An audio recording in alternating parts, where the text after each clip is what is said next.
시청자 여러분 안녕하십니까.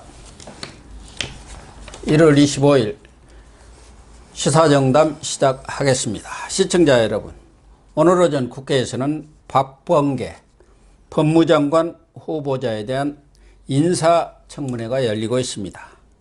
무엇이 쟁점인지 서정욱 변호사님과 알아보겠습니다. 아울러 토사구팽당한 추미애와 그리고 호위무사 역할을 담당했던 이성윤의 운명은 어떻게 될지도 전망해 보도록 하겠습니다. 서 변호사님, 예. 지금 박범계 법무장관 후보자에 대한 각종 의혹과 비리가 열 손가락으로도 부족할 정도인데 그 증인 채택을 안 해갖고 보니까 국민의힘에서 어제 자체 청문회를 했더라고요. 김소연 변호사, 또 이종배 사준모, 그 사법시험 준비모임 대표 이런 사람들을 불러서 청문회를 했던데 오늘 지금 청문회가 계속되고 있는데 쟁점이 우선 뭐가 가장 부각되고 있습니까? 청문회 일단 그 청문회에 대해서 먼저 보면요. 예. 항상 그렇지만 이번 박범계 청문회도요. 세 가지가 없어요. 아, 그래요? 첫째는 정인이 없어요. 그러니까. 김소연 당협위원장 있잖아요. 예. 또는 그때 폭행 당했다는 고시장 대표 있죠. 예. 이런 분들이 어제 국민 참여 청문회에 나왔잖아요. 근데 오늘 진짜 청문회는 채택이 안 되는 거예요. 예. 첫째는 정인이 없고요. 예. 그다음에 두 번째는 자료 제출이 없어요. 그래. 자료를 재산 누락한 거라든지 요구하면 전부 이게 내질 않는 거예요. 그리고 이제 세 번째 없는 게 박범계의 진실한 답변이 없어요. 청문회는요, 선서할 때 이제 위정의 벌을 받기로 명시한다는 이 구절이 없어요. 예. 따라서 이제 청문회는 거짓말해도 처벌할 수가 없어요. 그렇더구만요. 이런 식으로 이제 정인이 없고, 그 다음에 자료 제출이 없고, 예. 그리고 이제 후보자의 진실한 답변이 없으면, 과연 이게 뭘 가지고 진실을 규명해서 후보자를 검증합니까? 그게 불가능하잖아요. 그래서 이제 청문회 무용론, 그리고 이제 문재인이는 장관급만 이제 이번에 임명하면 27번째, 예. 26번인 거죠. 예. 이런 식으로 무시하고 임명하고, 후보자들에게 아무 자료도 안 내고, 과연 이게 청문회인가? 이런 이제 회의론이 드는 겁니다. 그러니까 이 정부에서는 청문회는 하나의 요식 절차에 불과할 정도로 형해화되어 버렸지 않습니까? 청문회 하든 말든 거기서 어떻게 되든 거기서 어떤 의혹이 불거지든 문재인 대통령이 자기 마음대로 인사를 해버리니까요. 강행을 하니까. 그런데 법무장관은 이전에도 조국, 추미애 정말 말썽 많은 법무장관이었는데 그분들의 비리 의혹에 못지않게 박범계 후보자도 참 수많은 비리 의혹들이 제기가 됐어요.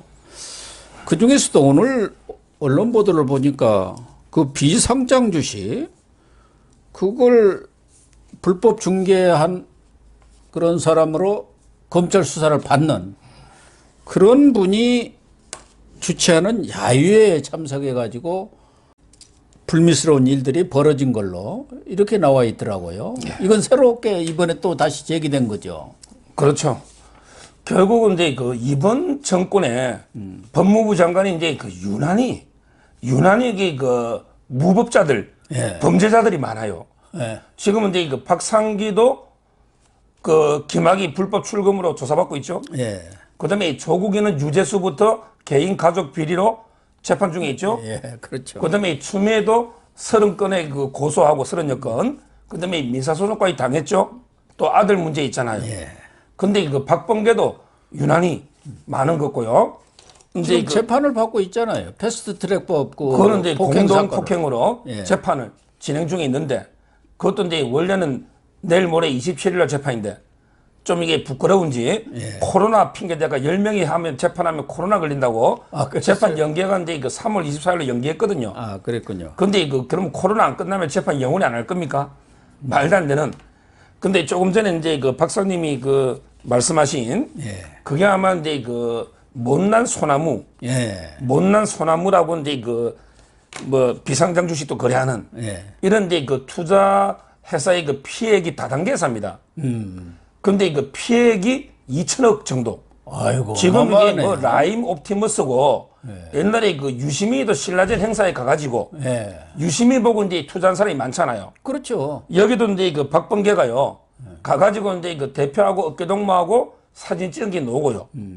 근데 글을 보니까 박범계가 와서 해주니까 믿고 이게 투자했다. 예. 박범계 오고 나서 이제 그 투자액이 2배 이상 늘어났다.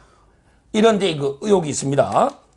따라서 이제 그 저는 그래도 이게 법사 국회의원이 이런 이제 그 불법 다단계 업체 가서 그 플랜카드도 걸어놨던 거 박범계 의원님 환영합니다. 이런 식으로.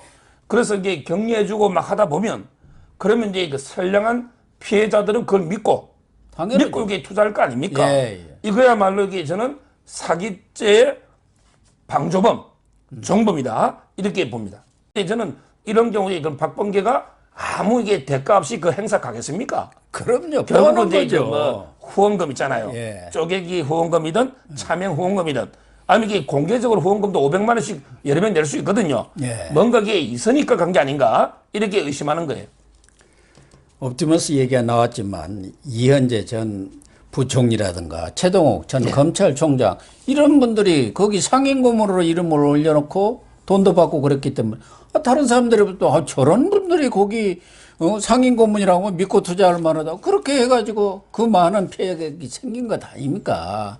그러니까 고위공무원이라든가 정치인들이 어떻게 처신해야 하는지가 분명한데도 박범계도 그런 위험성을 알고 갔을 거예요. 예. 그러나 정치적 이익이 있으니까 참여했지 않겠습니까? 그렇죠. 예. 그런데 지금 문제가 되는 것은 박범계 후보자가 뭐 서면 답변도 있고 오늘 또 그 문제가 논란이 되고 있는데 월성 1호기 지금 수사를 대전지검에서 착착 진행하고 있지 않습니까? 그런데 그 부분에 대해서는 정치적으로 과잉 수사를 하고 있다는 비판도 있어서 적절히 지휘 감독을 하겠다. 이게 무슨 말입니까? 또 추미애처럼 그냥 조자룡 헝칼 휘두르듯이 지휘 감독권 뭐 이거 하겠다는 얘기인가요? 그렇죠. 제가 보기에 이게 가장 심각한 거예요. 예. 물론 이제 뭐 재산을 누락하고 여러 가지 이제 고시생 폭행이나 뭐 여러 가지 이제 그 결격사유 있지만 만약에 그래도 이게 문재인이는 임명을 강행할 거 아닙니까? 예. 그러면 이제 그 법무부 장관 됐을 때 과연 어떻게 할 것인가? 예. 이게 중요한 거 아닙니까? 예. 근데 그 본인이 공개적으로 서면 답변을 했거든요. 뭐라 했냐면 이제 그 월성 원전 수사는요, 과잉 수사하는 측면이 있다. 과잉 수사. 그러요. 그러면서 이게 필요하면 지휘 감독을 행사하겠다. 이렇게 했거든요. 근데 문제는 법무부 장관이 그 총장을 통해 지휘하는 거 있잖아요. 예. 이게 그 원래 대륙밖에 있는 독일하고 일본하고 우리나라에 있는 제도거든요. 근데 독일은 2차 대전 이후에 한 번도 행사한 적이 없어요. 일본도 이게 50년대 한 번 행사되고 안 됐어요. 예. 우리나라도 이게 역대 한 번 딱 됐죠. 옛날에 천정배 장관이. 예. 근데 지금 추미애는 하나하나 개별로 보면 7번 가까이 예. 이런 식으로 이게 행사했단 말이에요. 그래서 이제 그 추미애하고 윤석열 총장 윤추 갈등이 우리나라 이제 얼마나 심각한 분열을 가져왔습니까? 그런데 박범계가 아예 노골적으로 월성 원전 수사에 개입해가지고 지휘권 발동하겠다. 이거는 제가 보기에 우리 검찰권에 대해서 선전포고입니다. 그러니까. 그렇지 않습니까?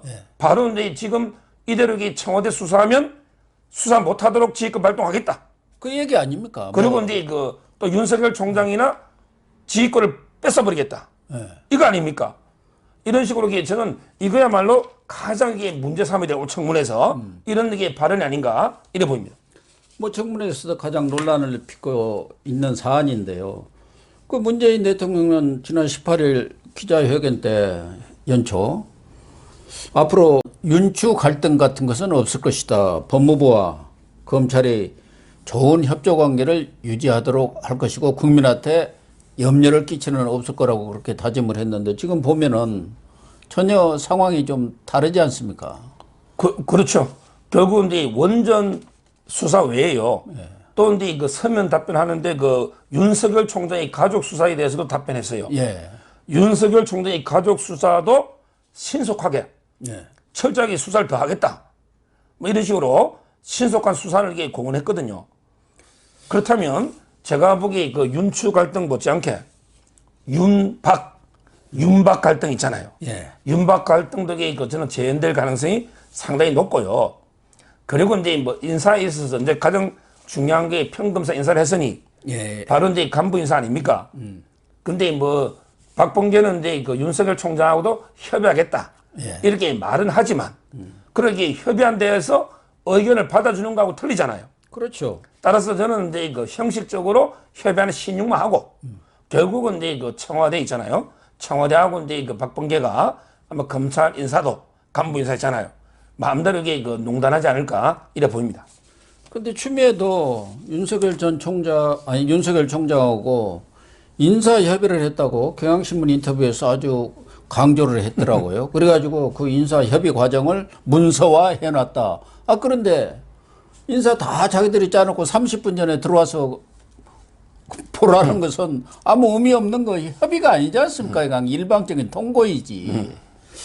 그런데 지금 박범계 또 문재인 대통령 그런 얘기들을 보면은 일견 법무부와 검찰 관계가 좀 순풍을 탈 듯 하는 것 같은데 내용을 들여다보면은 이 두 분 얘기가 양두구육 아니냐 그런 느낌을 딱 받아요.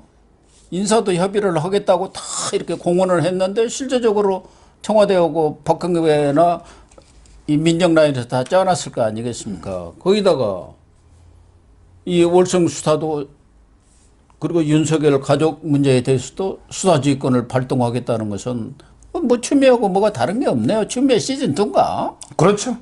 이번에 그 결국 법무부하고 검찰은요 화해하기가 이제 어렵습니다. 그 왜 그러냐면 이게 법무부는 이제 그 대통령의 수족 아닙니까? 예. 근데 그 현 정권의 검찰 개혁은 일관되게 검찰 죽이기, 예. 검찰 없애기입니다. 그래서 모든 이게 그 수사권을 전부 공수처라든지 경찰 나눠주는 거 아닙니까? 그리고 이제 그 검찰은 아예 수사권을 없애가지고 순수하게 공소만 유지하는 공소청 있잖아요. 이런 식으로 이렇게 만들겠다. 이게 검찰 없애기 아닙니까? 이렇게 이제 그 정권의 방침이기 때문에 누가 와도 이제 그 법무부하고 정권, 그 다음에 검찰이 저는 뭐 화해해서 잘 지내기는 상당히 어려운 이런 이제 그 상황이라 보이고요. 만약에 계속 이런 식으로 이제 그 검찰청 폐지 법안 있잖아요. 이게 만약에 현실화되면 검찰하고 이제 정권의 대립은 더 갈등 커지면 커지지 이게 그 저는 뭐 갈등이 해소되지는 않을 걸로 보입니다. 민주당에서는 검찰개혁 특위라는 거 있지 않습니까? 윤호중 법사위원장이 위원장을 맡고 있는 거기서 말씀하신 대로 검찰의 수사권을 박탈하고 중대범죄수사청 또는 뭐 이름은 특수수사청 이런 것을 만든다는 거 아닙니까? 그러니까 검찰은 허수아비로 공소화하라. 법원이나 왔다 갔다 하라. 그런 얘기 아니겠습니까? 그런데 박범계는 오늘 청문회 인사 말에서 검찰 개혁의 마무리 투수가 되겠다 하는데 이 마무리가 잘 안 될 것 같네요.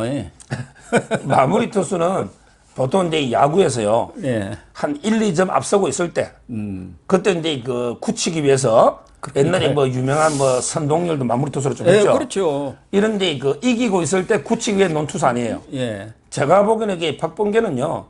검찰 개혁의 마무리 투수가 아니고 그냥 패전 처리 투수예요. 패전 처리 투수. 한참 지고 있을 때 점수를 더 안 잃기 위해서 그냥 이게 몇 점 더 주도록 내보내는 이미 검찰 개혁은 끝났단 말이에요. 검찰 개혁 실패한 거예요. 예. 이미 그 완전히 파탄난 상태에서 그냥 이제 어쩔 수 없이 추미애가 요거 드문이 그냥 패전 처리용으로 간 거지. 무슨 이게 뭐 검찰 개혁의 활용 점정을 찍는 마무리 투수다? 이게 말이 되느냐? 저는 이렇게 그 보고요. 그리고 하나만 이게 그 제가 더 보면요.